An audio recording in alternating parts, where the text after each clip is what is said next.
Au XIXe siècle, les troupes américaines arrivèrent sur les côtes de l'Afrique de l'Ouest, attaqua l'état de Fota-Galon et captura le fils de son chef, transformé de prince en esclave, jusqu'à l'intervention du sultan marocain Moulay Abderrahmane, et demanda aux Américains de le libérer. En 1762, Abdulrahman ben Ibrahim Souri est né à Tubu, aujourd'hui en Guinée. Il appartenait aux tribus Peul. Il était le fils d'Ibrahim Ibn Suri, qui était le chef de l'État islamique de Fota-Galon en Afrique de l'Ouest. Dès son plus jeune âge, Ibrahim a été envoyé dans la ville de Tombouctou, située au Mali, en phare de la connaissance et de la connaissance dans le monde musulman, et s'y est installé sur le plan religieux avant de retourner dans son pays et superviser un bataillon de 2000 combattants. Selon le livre de l'écrivain et chercheur palestinien Djihan Turbani, 100 nationalistes de l'islam ont changé le cours de l'histoire. Ce prince s'est réveillé une nuit de 1788, pour prier à l'aube, découvrant que les Britanniques avaient brûlé sa ville, et il est devenu un esclave entre ses mains. Plus tard, les Américains les ont emmenés en Ohio pour y travailler comme esclaves pour un cultivateur de coton américain, qui s'appelle Thomas Foster. Pendant 40 ans. Le prince Abdulrahman a alors dit au propriétaire de la ferme qu'il était un émir et non un esclave et lui avait raconté l'histoire de son enlèvement. Mais ce dernier n'a pas fait attention à ses paroles et il a été méprisé et appelé le prince parmi les esclaves. En 1794, Abdulrahman épousa une fille nommée Isabella, une femme qui travaillait dans une ferme, et avait 5 fils et 4 filles.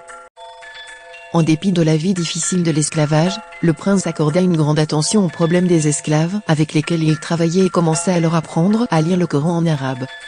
Selon le livre, il est devenu un imam des musulmans de l'Ohio jusqu'à ce qu'il soit connu parmi les esclaves de l'ensemble des États-Unis.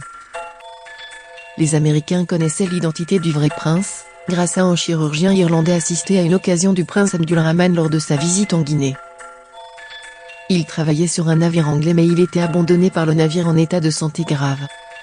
Et il se rendit en ville, où le père d'Abdulrahman l'a accueilli dans sa maison pendant 6 mois, jusqu'à ce qu'il recouvre la santé et qu'il mette à la main un navire, pour le ramener aux États-Unis.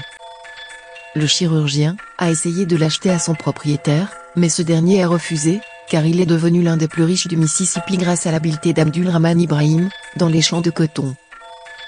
Le médecin a insisté pour l'aider, et a envoyé une lettre écrite par Abdulrahman Ibrahim ben Suri, décrivant sa souffrance dans la vie de l'esclavage en arabe, par l'intermédiaire d'un ami, au sénateur américain, gouverneur du Mississippi, Andrew Marshall. En 1826, Marshall envoya une copie de cette lettre à la capitale fédérale, à Washington, attirant l'attention du sénateur américain Thomas Reed, qui la renvoya à son tour au consulat des États-Unis au Maroc, car elle était écrite en arabe. Bien que Abdulrahman n'ait aucun lien avec le Maroc, le sultan marocain Moulay Abdurrahman, Abul Fadl, ben Hicham, Alaoui, 1789 à 1859, influencé par son histoire, a demandé au président américain John Quincy Adams de le relâcher.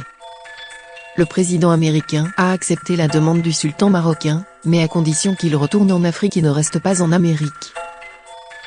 La joie du prince n'était pas complète avec la liberté, car le président américain avait ordonné sa libération et de celle de son épouse, mais pas de ses 9 enfants.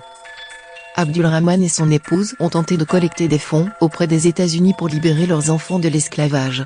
Ils ont eu recours à la presse, à des conférences et aux efforts de certains hommes politiques. Toutefois, sa tentative se heurterait à la décision des Américains, qui estimaient qu'il violait la condition de l'accord et l'a renvoyé seul au Libéria en Afrique en 1829 et ne lui a pas permis de voir son rêve devenir réalité. Ses enfants sont libres. Il est décédé peu après son arrivée en Afrique à l'âge de 67 ans. Son épouse est restée aux États-Unis et a terminé la collecte de l'argent, mais n'a réussi à libérer que 2 de ses fils et les a amenés en Afrique. En 1976, le professeur Terry Alford, professeur d'histoire américaine, écrivit un livre sur Abdulrahman intitulé « Prince des esclaves », dans lequel il retrace la vie d'Abdulrahman à partir des documents historiques et des témoignages de ses contemporains. En 2007, le réalisateur Andrea Kellen a produit un documentaire portant le même titre. Merci pour le suivi, et n'oubliez pas de vous abonner à la chaîne.